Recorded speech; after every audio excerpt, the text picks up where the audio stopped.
In our arsenal of antivirus weapons, a powerful but secret weapon is emerging. But notwithstanding all the secrecy, I am going to reveal it today. You ready? It's the humble, simple, cheap, and clean bicycle. And its twin, the electric bicycle. In short, it's one of the most hygienic alternatives for the prevention of the coronavirus, and it's changing the world before our eyes. It's also making it cleaner, faster than we expected.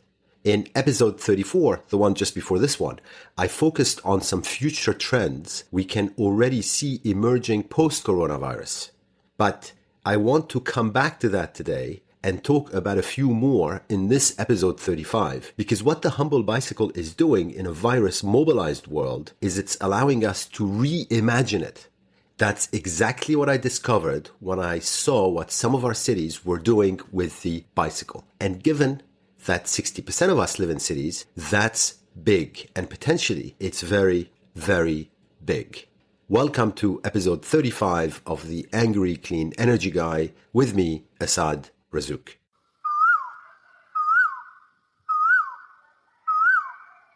Recently, so that's AC or after coronavirus, I've started seeing bicycles pop up all around me. My millennial son bought one to increase his mobility, but he bought it only AC or after coronavirus. I fixed a bicycle to get it back on the road.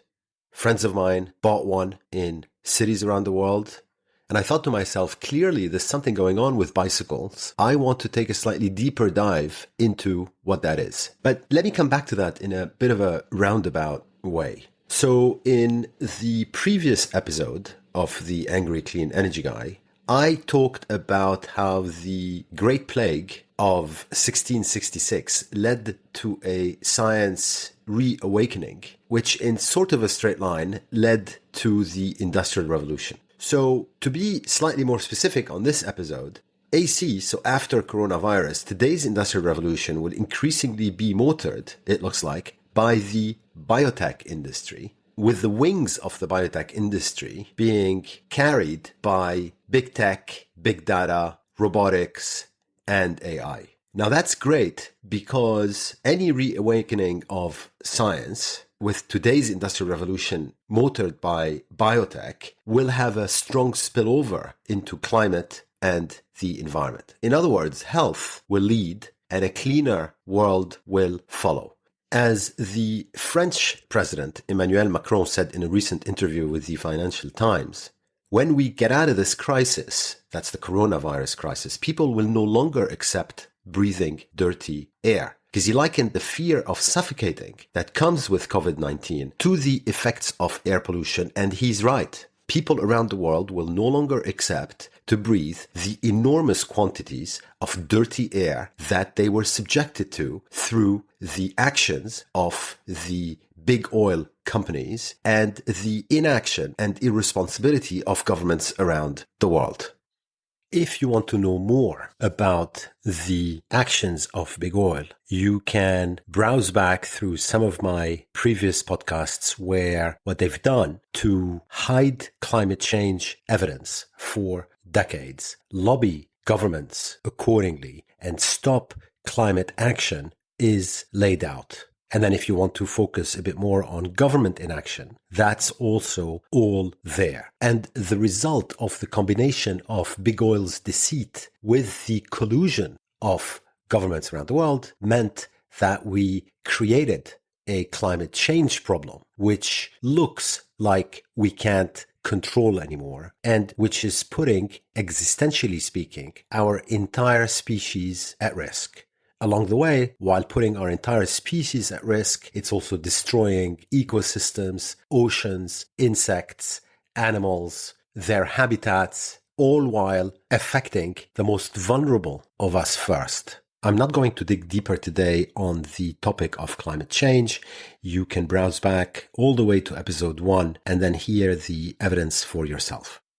So expect a lot of changes in healthcare driven by a reinvigorated, stronger, and much better capitalized and backed biotech industry. Biotech has always been the disruptor to an incumbent, which is big pharma, which has a lot of behavioral characteristics that are similar to big oil. So they are monopolists.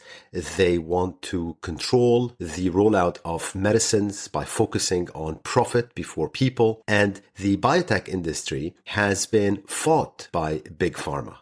Expect that to change, driven by a much more laser focus on our health and on innovation in medicine and healthcare, and more broadly on science. Now, let me go to a more micro look at this. What I can already see is that responsible city governments around the world have started being led by science, and that's led them straight to the humble bicycle. City governments saw that if they are to lift the lockdown, car traffic and pollution, and therefore dirty air, will increase because people initially, but maybe for a while, will avoid public transport. They don't want to be crowded on subways and they don't want to be crowded on buses. Now, many may not have any other choice. So their commuting journeys will probably get longer because of the application of social distancing rules to buses and subways. However, a majority can instead simply cycle to work. So they would save money. They would effortlessly achieve social distancing. They would promote a healthier living. And it allows the bicycle, the humble bicycle, allows everyone to keep moving. And as I said, city governments are starting to get it. Let me give you some examples. There's been new, wider bike lanes installed in Berlin on roads and streets where cars had previously been dominant. By the way, all these examples that I'm giving you are all from the last 2 months. So they're all AC, or after coronavirus. Mexico City has a temporary lane running throughout the day along one of its major highways and is proposing 130 kilometers of additional bicycle lanes in the city. Bogota in Colombia has been very ambitious and is in the process of turning 100 kilometers of traffic streets into emergency bike lanes, for now using pop-up cones to separate cyclists from drivers. Budapest city officials just planned a cycling network on main roads. Central Brussels is giving full priority to pedestrians and cyclists everywhere in its historic heart. In the US, cities like Philadelphia, Minneapolis, Denver, and Oakland have all closed key roads to cars, and they've given those key roads over to bicycles. Vancouver in Canada is turning some of its areas into cycling and walking only, and in Winnipeg, streets are being restricted to cycling and walking. In Calgary, traffic lanes are being reallocated to cycling as well. Sydney, Perth, and Adelaide in Australia, as well as Chapel Hill in the US and Calgary in Canada, are among many cities that made pedestrian crossings automatic in order for people not to have to press a button and therefore touch something which potentially has a virus on it. Paris and Madrid are preparing a long-term strategy and analyzing how to support bicycles further as the first or premier mean of transportation after the lockdown. Austria reopened its bike shops recently, and so did Germany. But in countries like Denmark or the Netherlands or Britain, bike repair shops and bike shops were deemed essential services and never closed.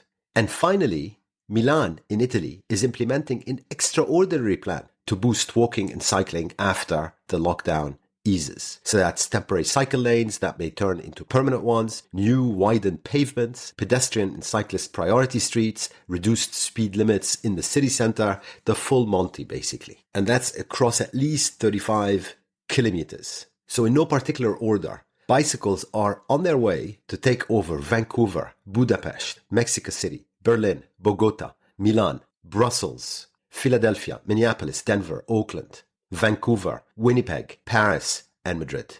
In my mind, there's no question that many other cities will wake up soon. Tokyo, Singapore, Sydney, Perth, Adelaide, London, hopefully Sao Paulo, Rio de Janeiro. Many of them will become far more friendly to bicycles because they will wake up to the fact that in our arsenal of antivirus weapons, the humble and simple and cheap and clean bicycle is a critical secret weapon.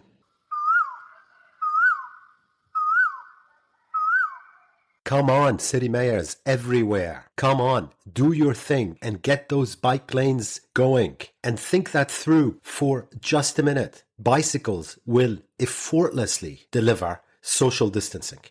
They're also good for you. It's healthy to bike. Bicycles also promote cleaner air because they crowd out dirty cars until we have 100% electric everything on the roads. Bicycles also allow many to keep moving.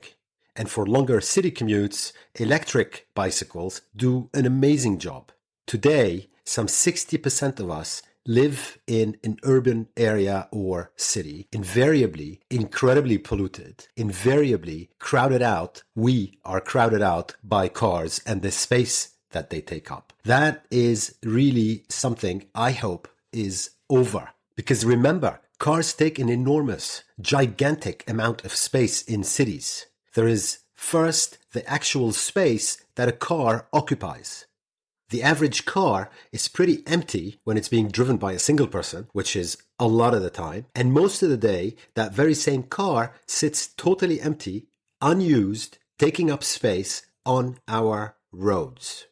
Now that requires, of course, space for parking. There are some 4 parking spaces for every car in existence or more. Imagine the waste. Plus, you've got all the paved roads crisscrossing our cities everywhere. And if you add it all up, many cities devote 40 to 60% of their entire area to vehicles. That's 40 to 60%. So let's reimagine our cities as we gradually start lifting the lockdown around the world. And as we do, and as you heard from me earlier on this podcast, many cities have started to. So as we do, there are a few future trends that you can bank on emerging as a result. And I'll list some of them. So less cars, more bikes means parking companies are in trouble. Less cars, more bikes also means that you can be long ride sharing because cars will be used more efficiently and take up less room. Plus, we now have self-driving cars on the way. All these will shrink the transportation footprint of cities. So shared, electric, maybe even autonomous vehicles will get cheaper. And when you're not on your bicycle, you would just simply buy a ride instead of buying a car. That is around the corner now. And that shift has the potential to revolutionize our streets. And when we revolutionize our streets, we revolutionize our health. But going long ride sharing doesn't mean I would go long Uber or Lyft or their competitors, because if we bike more, they will lose a lot of their projected growth, as they should, if we don't all want more respiratory diseases. Once all their car fleets, and I mean 100% of their car fleets, are 100% electric, they would be more clean air friendly. But don't underestimate how long social distancing is going to stay with us. I am really not sure exactly when people are going to be comfortable using Uber as much as they were BC, so before coronavirus, but I am pretty sure it won't be anytime soon. Here's another future trend: short office space. Because simply put, if I have a bicycle and it's raining, I would like to work from home, please. In addition, at the moment, we've got a global social experiment going on with working from home. If only 10% of us decide that actually, you know what, I'm not going to go back to a commercial office space, the entire forward curve of commercial office spaces would shift downward. That means real estate investment trusts, for example, that are long commercial properties would be losing value. But it also means that we are going to have potentially a glut of office space. And, in relative terms, I would go short city real estate and long farmland instead. We've learned through this pandemic, again, the value of farmland, and that goes a long way to increasing our collective resilience. Now, clearly, less cars given that the overwhelming majority of cars today are gas guzzling cars, clearly if you're short cars because your cities are going big on bicycles, then you'd be short oil as well, because oil companies would suffer from a permanent loss of demand. And that's on top of every other problem that they have at the moment. I'd also be long service to the home or office. All of us are discovering that it's actually very easy to replace all sorts of trips that we used to take by car with a delivery, and that it's only marginally more expensive. And in some cases, because of the ability of delivery companies to tap a much broader range of choices, it's actually not even more expensive. It can be cheaper. And so companies that deliver on electric scooters, for example, are likely to be winners.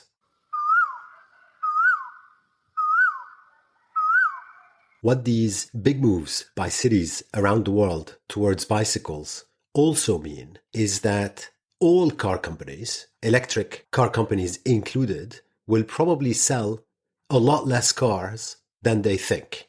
Reimagine the future by projecting from the move of some 10 cities so far, but I'm confident they're going to be 100 or 1,000 or 10,000 soon, towards bicycles. We will be able to reclaim so much land in our cities. Think just about the underground, overground parking spaces that are out there, and think about what you would do with that space if you didn't have to reserve it for all these cars.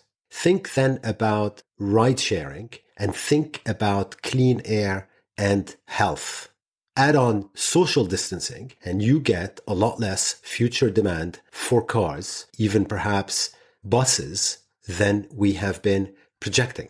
So that's less office space, less cars, more service to the home, less parking companies, less oil, a lot less oil, because oil companies derive a significant percentage of their revenues selling you that gasoline for your gas guzzling car. More parks, perhaps, I hope, and a lot more bicycles and electric bicycles, and also electric scooters and electric two-wheelers and three-wheelers that are perfectly fine substitute for cars in most cities around the world. These are some pretty major trends that have all sorts of consequences on the value of companies and businesses and entire sectors around the world. And you know what? All these trends are right in front of us and they are happening.